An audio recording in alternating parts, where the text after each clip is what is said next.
Okay. And how long have you been doing interior design for? I started back in 1948, and How did you get into it? well, I got I was working for my husband's company, which was a paint store, and I was selling wallpaper. And I would have people come in and say, well, I put the wallpaper up, but I don't know what color to paint the door frames and so on. So I decided to learn how to do design. So I got a diploma from the University of Chicago on what do they call it? It wasn't the internet at that time. Correspondence. For correspondence, that's right. And so I began being a designer. And in later years, I joined the NSID, and I was a vice president of that group for a year. And then I joined the American Society of Interior Designers, and I was there a member of those people for about 15 years. And then I sort of retired. That was only the first time. I think I've retired about 4 or 5 times over the years, and always been asked to come back and do just one more. But I love design, so I would be happy to do another one. If you have a house you're interested in, let me know. Definitely, 100%. Now, everybody knows that you're 93. Right. What year were you born? 1915. Okay, now 1915 was just before the First World War. Yes. But I think in one of our conversations you mentioned that you were fortunate to survive that time because of... There was a flu going around that it was all over the world. People were dying in millions all over the world. I think it was either 15 or 16, because the First World War started, I think, in 18. And anyway, it was going in 18.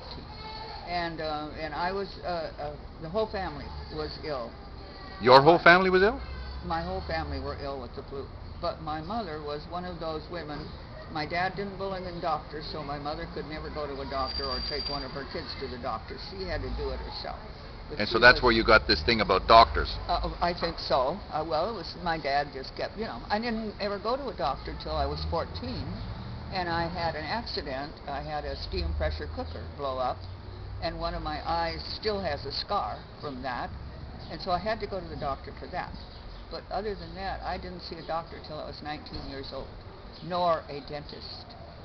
Wow. And was one of your siblings at that time died from the flu? My youngest sister died from the flu, yes. And you survived? And I survived. The rest of the five? So we had 7 children in the family, and 6 of us survived.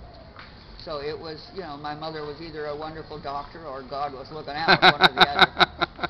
Either way, you were blessed. That's right, I was blessed. Gee, okay. What else can I ask you? Is there a favorite place that you have here in Mazatlan or anything like that? Well, I have a couple of places that I kind of like Pueblo Bonito. I love for breakfast. On Sunday morning, a couple of friends and I always go for breakfast. And they make the best eggs Benedict in town. Where is it located?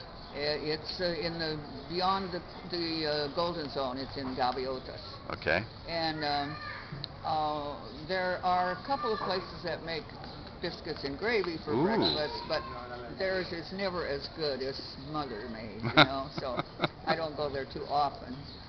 But there's a little tiny restaurant called Allegra, which is in the Gold Zone across from the Vineyard Church.